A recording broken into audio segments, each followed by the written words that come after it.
मामा ने ही कर दी अपने भांजे की गोली मारकर हत्या। दोषियों को सजा दिलाने मृतक के पिता बरसों से लगा रहे पदाधिकारियों के कार्यालय के चक्कर।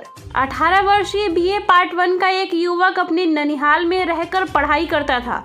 कड़ी मेहनत से उसने 2020 में सिपाही भर्ती परीक्षा में अपनी जगह बनाई थी।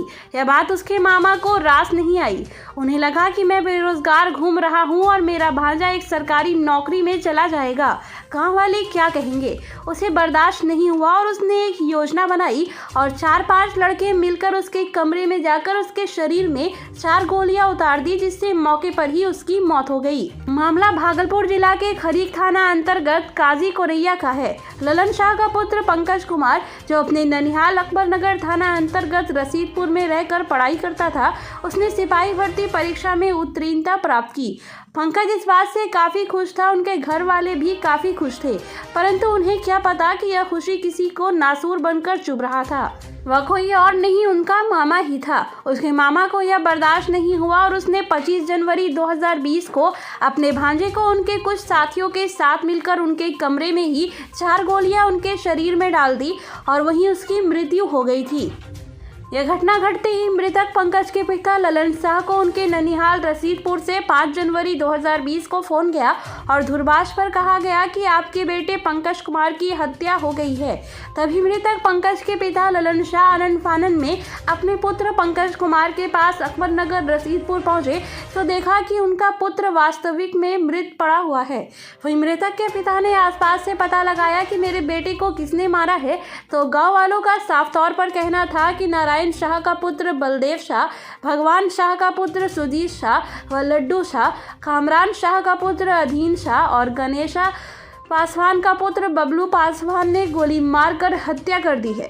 वहीं उनके पिता ने यह भी बताया कि कुछ दिन के बाद मुझे गांव की ही मंटू शाह की पत्नी लखिया देवी ने बताया कि मैंने पंकज और सुजीत शाह को लड़ाई करते देखा था। इसी दौरान सुजीत शाह के द्वारा धमकी दी जा रही थी कि मैं तुम्हें रास्ते से उठा लूंगा और बाद में हत्या की घटना सामने आई। आपको बता दें कि जिसने गोली चलाई है वह रिश्ते में मृतक पंकज का मामा लगता है। वहीं एक पिता अपने पुत्र को न्याय दिलाने के लिए बरसों थाने के चक्कर काटे। जब थाने में कोई सुनवाई नहीं हुई तो एसएसपी कार्यालय के चक्कर काटे और वहां भी जब उनकी फरियाद नहीं सुनी गई तो अब वो डीआईजी के चक्कर लगातार काट रहे हैं। उनका सिर्फ यही कहना है कि मेरे बेटे को जिसने मारा है उसे सख्त से सख्त सजा दी जाए। क्या मामला था, क्यों आप यहाँ जो है यहाँ डीआईजी साहब लिगा मिली बार मिले लावे छी, लेकिन बेटा के मर्डर होल कब? 2020 में। 2020। हाँ। कहाँ, मतलब कहाँ में मारा था बेटा को? अकबरनगर में। हाँ। किस चीज से मारा था? वो चाकू से मारना। चाकू से? टोनो में। हाँ। उसके बाद कहीं गए थे आप? उसके बाद थाना गए या कहाँ गए? हाँ। सुनवाई कहीं नहीं हुई? जी ना, डीएसपी सगर लग गए। अच्छा, कहीं से सुनवाई नहीं? कहीं सुनवाई नहीं हुई। तो फिर क्या नाम है? हमारा नाम ललन साहब। अच्छा, आज यहाँ आप कहाँ आए? डीआईजी साहब कैसे मिलने के लिए? जी हाँ। कि बेटा का जो हत्या किया गया है, हाँ, हत्यारे के गिरफ्तारी की मांग। हाँ, सजा मिले, न्याय मिले। हत्या जो हुई है कौन किया? वो है सुजीत शाह, अधीन शाह। मृतक के कौन लगते हैं? मामा लगता है। मामा ही? कोई आदमी थे कि और कोई थे? हाँ, और आदमी थे। बताइए नाम।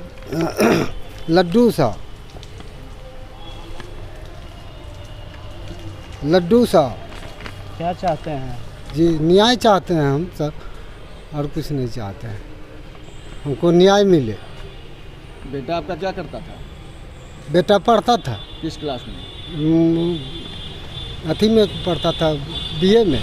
बीए में? जी। बाली भी करता था। लड़की से कुछ? जी ना, वो सब नहीं था। जी ना। तो फिर अपना ही मामा क्यों मारेगा?